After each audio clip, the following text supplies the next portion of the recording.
是。练呼吸可不可以改善打呼？两回事哎，两回事。好，听清楚哈，不要把打呼看成病好吗？不要把打呼看成病。好，我是给结论，我是给结论，因为现在有很多所谓的呼吸治疗针对打呼，把打呼看成是病。好，我不认为是，我跟他们看法不一样。好，因为每个人的这个结构不一样，每个人的生理结构不一样，呼吸的时候带出来的声音也不见得一样。好，那打呼不要把它看成是病，不要把它看成是不好的，不要把打呼贴标签。好，现学现卖，不要把打呼贴标签，懂吗？打呼对打呼自己那个人其实没什么影响，打呼真正影响的是枕边人。但是很好玩哦，有的听习惯了哈，没有听到的时候还睡不着哦。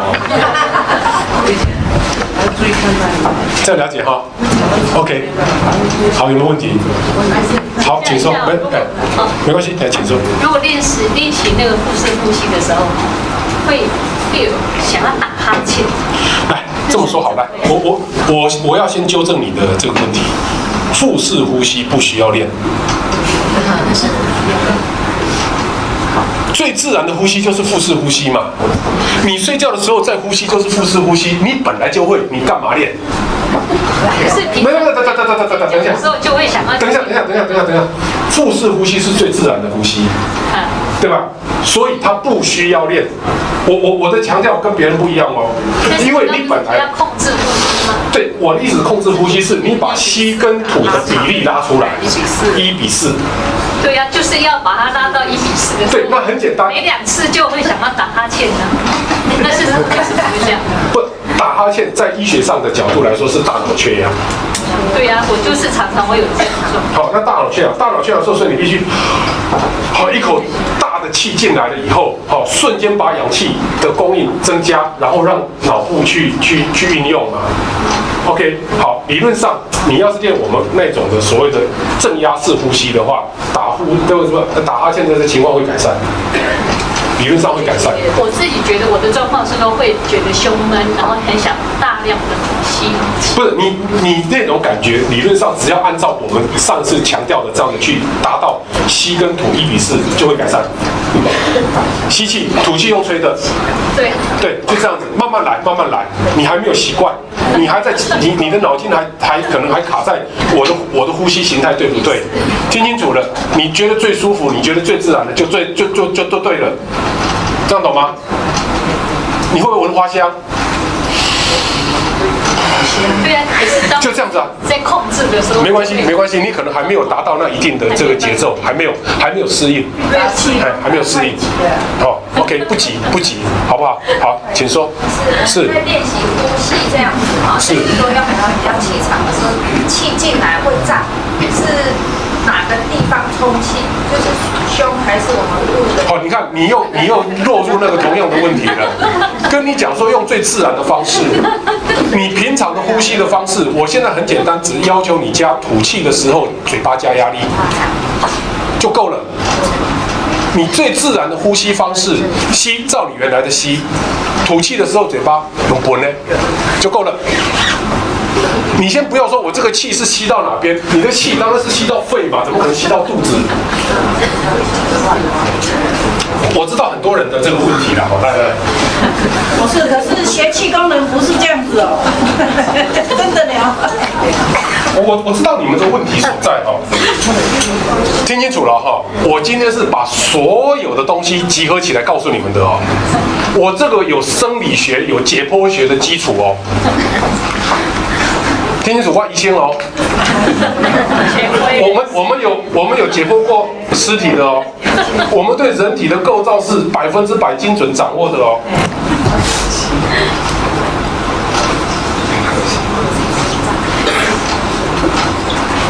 这个假设是头，这是前面，这是后面，这个是胸，这里是腹，紧拍款好不好？硬了，怎样就对了。我们的横膈膜哈，我们的横膈膜就是把胸腔跟腹腔分开的那一个。捌吃过鸡颈吧？猪吧，鸡颈吧，薄薄啊，很嫩，粉好吃，有没有？那是一条猪，就那么一点点而已。隔间肉，猪肉的隔间肉就是我们人的横膈膜。横膈膜，横膈膜，你不要以为它是膜。对呀、原来是鸡颈嘛。横膈膜这个是名词上的误导，它不是膜，横膈膜是一层肌肉，它是一层肌肉。好，从侧面看，它是这样，实际上它是一整片，一个你身体是什么形状，它就什么形状，一整片。然后呢，前后是前面比较低，后面比较高，连着，四周围连在你的身躯里头。它平常放松的时候是拱形，放松的时候是拱形，懂吗？好，吸气，看好了，吸气。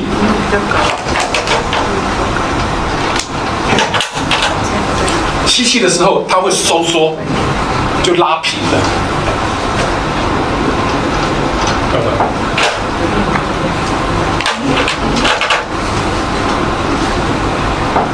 它就拉平，拉平了以后，这个空间是不是无形中的就相对的就增加？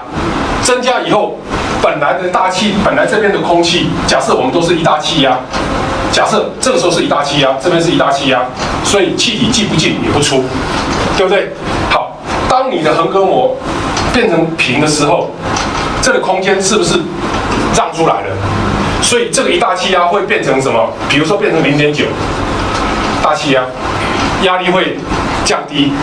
外面一大气压，里面0.9大气压。对不起哈，只是举这个数字让各位去体会。结果外面压力是不是比较大？所以气体自动的流进来。听清楚哦，空气自动流进来哦。它为什么会自动流进来？因为你横膈膜收缩以后，这里面的空间变大了，原来的空气就变稀薄了。那变稀薄以后，压力就降低了，所以外面的空气自动的流进来。这是吸气，这个过程叫吸。听清楚了，横膈膜放松的时候是不是拱形？放松的时候是拱形。这是放松的时候，它收缩的时候是不是变成平面？拱形是不是变成平面？这是收缩。哪个在用力？红的在用力哦，懂吗？也就是说，吸气的时候是耗能量的，这样没错吧？这个拱形是放松嘛？就打个比方，这叫放松啦。这里是不是举起来了？这边是不是二头肌跑出来了？这是不是在用力了？对吧？好，一样，横膈膜的意思一样。这个是放松，这个是收缩。收缩的时候，它会变平的，这个时候有用力。这样了解吗？所以整个呼吸，其实是在吸气的过程当中，你要消耗能量。这样听懂了没有？吸气的时候你要消耗能量 ，OK， 好。那这个过程完成了以后呢，它要放松回去嘛。放松回去以后呢，空气进来了哦，又达到一个平衡，叫一大气压哦。好，这个时候它又放松回去了，空间是不是又变小了？本来一大气压的这个会可能变成1.1大气压，对吧？然后就气体就又出来了，这样了解了哈。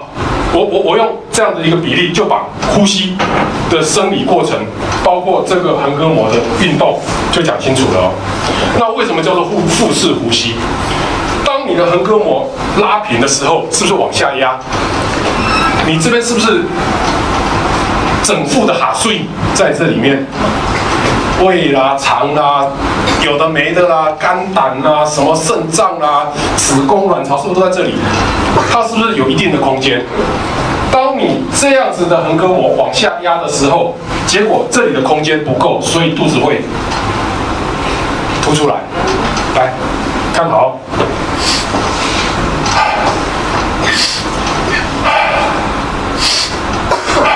看到没有？腹式呼吸，腹式呼吸，气体跑到哪里？不是跑到肚子你所看到的这个起伏，完全是因为空间在利用的关系，这样了解吗？空气还只是进到胸腔而已。空气只到胸腔。对，气体只进到胸腔，它怎么可能进到肚子？那不得了啊！那不可能啊，不可能。有人到肚子。没有。你以为那个肚子膨胀起来就是空气跑进去是？错的离谱，错的离谱。OK， 这样了解了吗？听清楚哈，腹式呼吸，它不是叫做腹部呼吸哦。它只是腹式呼吸，只是说，当你用这样子的方式在呼吸的时候，我们可以看到腹部的起伏。这样了解吗？那这个腹部的起伏是因应横膈膜的收缩跟放松。那横膈膜的收缩跟放松，间接带动了胸腔里面压力的变化。大气压力不变，但是这边变了，它变得比较小的时候，压力变小了，气体自动流进来。当这里面压力变大的时候，气体自动流出去。这样听清楚了哈？好了 ，OK， 那就腹式呼吸的困扰就不再存在哦。腹式呼吸不是用肚子呼吸哦，腹式呼吸是用横膈膜呼吸哦。这样清楚了哈？好，请说。唱歌的人说用腹式呼吸，是因为你下压的时候，你的空间胸腔的空气是最多的。对，没错。所以你可以展现，你可以延长歌的时间。很好，举一反三。对。好，那相对于腹式呼吸，我们有所谓的胸式呼吸。好，胸式呼吸，胸式呼吸，这个时候你想想看，假设我不动横膈膜，我一样要把胸腔的空间做大。还有另外一个方法，用胸式呼吸。那胸式呼吸所动用到的肌肉大概就是有2个，一个叫做排骨吧。好，吃过那个排骨肉，不是猪排啦哈，那种猪排那个排骨是误解啦。排骨肉是那个有没有一个骨头旁边一粒啊，那个一棍那个排骨肉。排骨肉哦，我们叫做肋间肌啦。肋骨跟肋骨中间的肌肉叫肋间肌啦。哦，假设这个头上。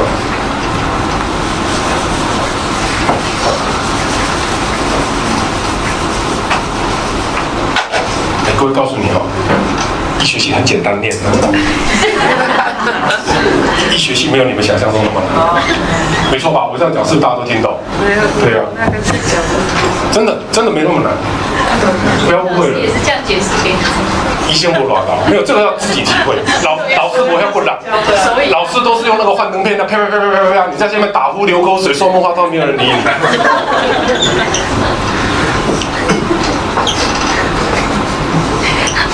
随便来，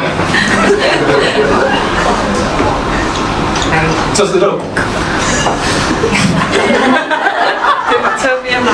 这是横膈膜，对，一样是侧面，好，这是前，这是后，好 ，OK， 那这边是脊椎骨嘛，肋骨都是由脊椎骨这样绕一圈出来，我们有12根肋骨，然后前面有一根胸骨再集合起来。你想想看，这些骨头是不是都固定的？它是很僵硬的。好，你要把这个空间做出来。我听好了，我先把横膈膜先固定了。腹式呼吸我先不用，我用胸式呼吸，怎么办？我们刚刚讲的肋间肌肉是一个可以用的。它收缩的时候，它这整个会往上提，整个胸廓会往上提。待会我示范一下。还有第二个，这条叫胸锁乳突肌。对。OK， 两边都有没有？对。胸锁乳突肌，它也可以往上拉。那靠着肋间肌跟胸锁乳突肌的收缩，可以把整个胸廓往上吊。往上吊的情况之下呢，它也会造成空间加大的功效。一样，我们刚刚也解释过，一旦你的胸腔空间扩大，它压力会降低，空气就会进来。当你放松以后，它这个胸廓压回去了，它的压力会变大，里面的压力变大，空气自动又流出来。OK， 好，这个跟腹式呼吸基本上所导致的效果是一致的。好，各位看什么叫胸式呼吸哈？这个时候，假设我肚子不动的时候，你会发觉有一个很奇怪的动作会跑出来。各位，待会我再做解释，看好了哦。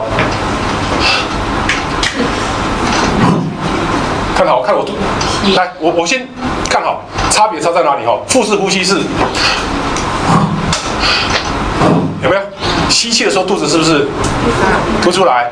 吐气的时候肚子是不是凹进去？没错哈。胸式呼吸，看好哦。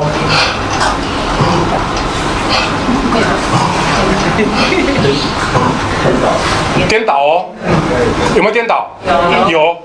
为什么？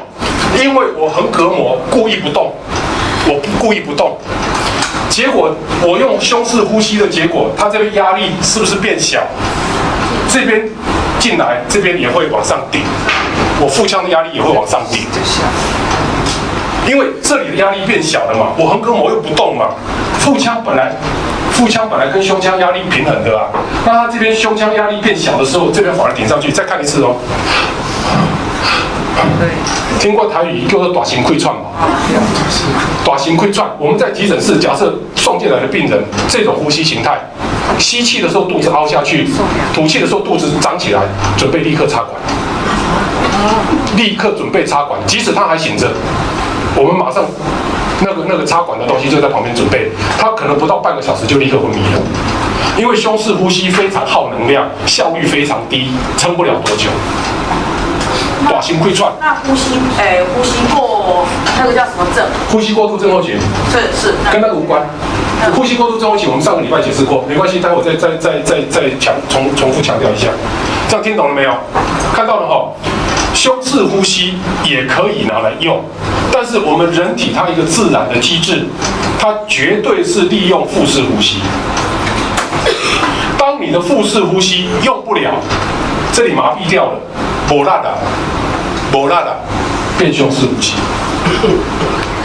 变胸式呼吸，那胸式呼吸，我们有经验的在看它的过程，就是当这个病人用胸式呼吸，他会有一个很特殊的状况，就是吸气的时候肚子往下沉，吐气的时候肚子往上浮，跟腹式呼吸刚好相反。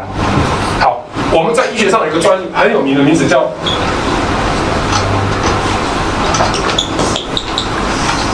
哎，老婆怎么翻译 ？paradoxical， 怎么翻？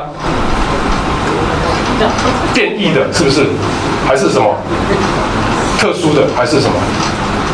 就是说我们在医学上面，我们会在病历上，就是说，假设今天这个病人进来，比如说我8点5分给他插管，那我7点半发觉他有 paradoxical movement， 就是他的呼吸有这个很奇怪的反应，我病历上要写。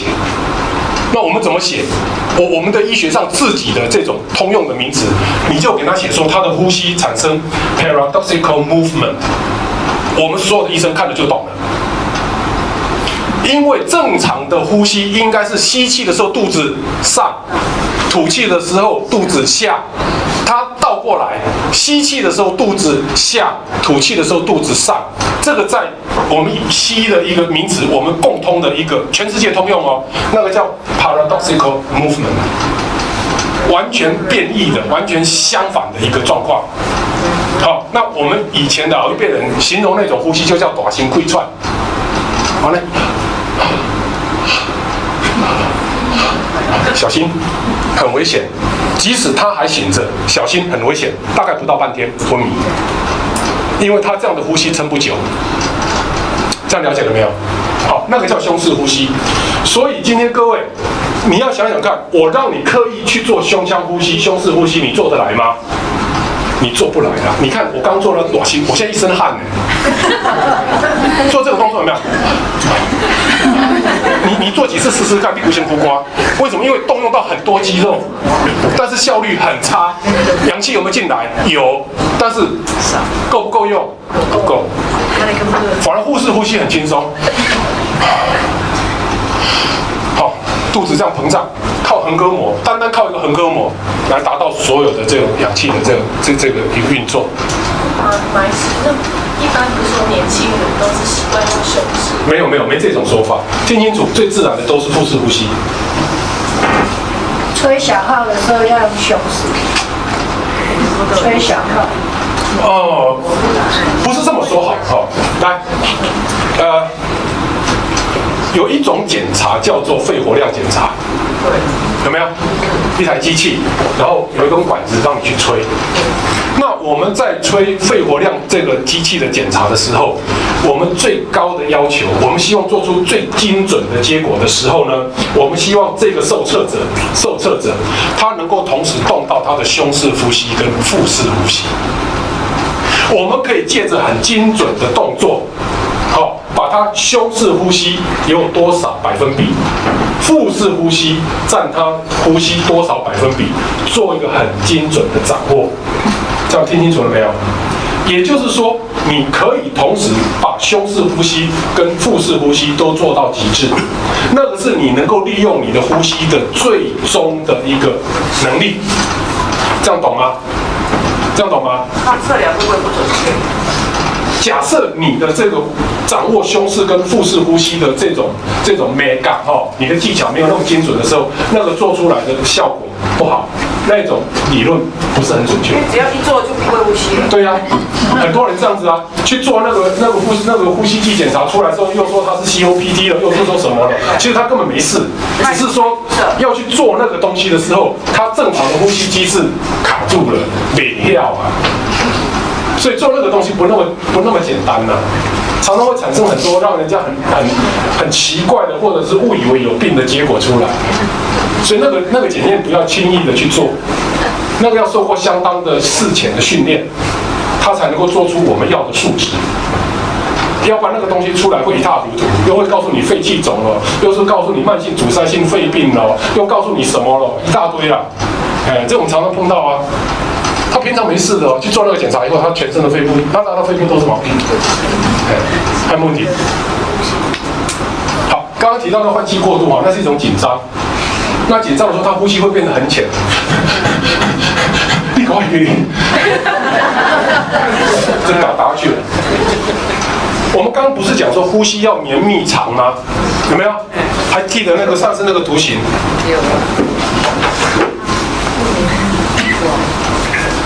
再强调一下因为这个图形非常非常的重要。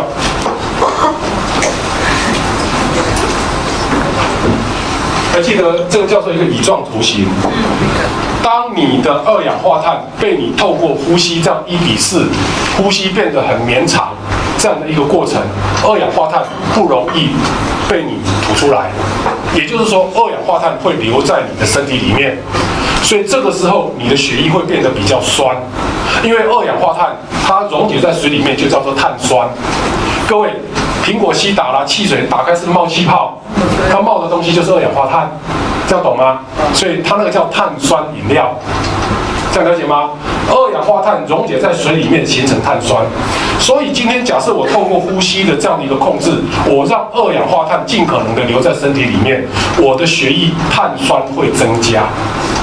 碳酸增加，它的 pH 酸碱度就会降低。OK， 那这个图形它就会往右移，往右移，往右移的结果就是在这里，假设这里是你平常二氧化碳跟氧气的结合这么高，那往右移的结果，二氧化碳跟氧气的结合变得比较低。有落差各位，二氧化碳氧气，对不起，氧气的运送靠血红素，我的 HB 就是指血红素。当氧气跟血红素结合以后，它就到全身去让组织去利用。那我组织要利用这个氧气，你是不是氧气要从血红素上面脱离？没错吧？好，当你是在左边这条曲线的时候，它氧气跟二氧化碳结合的比例比较高，没错吧？好，表示说它能够释放出来的，让你利用的比较少。当曲线往右移的时候，你氧气跟血红素结合的比例变得比较低，也就是你能够利用的自由的氧气浓度会变得增加。这是我们刚刚让各位练习，把你的呼吸变得细绵长，然后吸气跟吐气的比例能够拉到1:4的目的。我们就是希望在你的身体，在你的血液里面，能够让这个曲线往右移。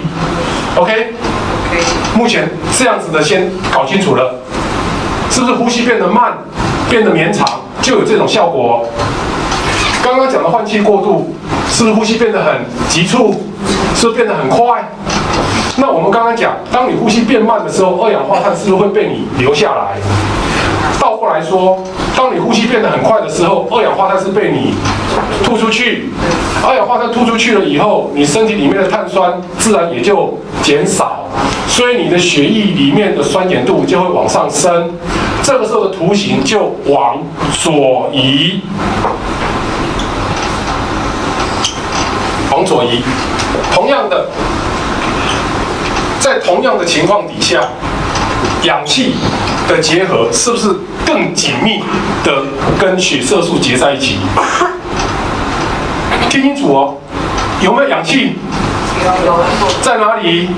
跟血色素绑在一起，它有没有释放出来？没有。你的细胞利用得到吗？利用不到。所以为什么换气过度的到后来一定是晕倒？这样懂吗？歇斯底里嘛，好，英文叫 hysteria 嘛，好 hysterical， 好，歇斯底里，歇斯底里是英文翻过来的，就是什么换气过度，换气过度到后来就是砰倒下去，倒下去以后，它的意识不再作用，对不对？它的呼吸自动减慢，自动减慢，自动减慢的情况底下呢，二氧化碳是不是又被它保留了？这个曲线会不会自动再往右？所以换气过度症候群晕倒的病人，对不对？你不用急着送医，那5到10分钟自己醒过来，醒过来就没事了。老师，那3条线是平行的还是？不是平行啊，左右移啊。左右移。对你不要管这个曲线怎么画出来的，好，你只要稍微记得一下，往右移是好，往左移不好。那我们教你练的呼吸方式，或者是你们在所学的任何的法门里面的这个吐纳，都是目的要达到曲线往右就对了。你今天不管学任何哪一种吐纳，你只要让你身体里面的这样的一个氧气运用模式是属于曲线往右的就对了。不管黑猫白猫能抓老鼠就叫好猫，就这么一句话。因为很多派门讲的细节不一样嘛，有人说鼻进鼻出嘛，有人说鼻进嘴出嘛，又怎么样的？哦，不管，我不管。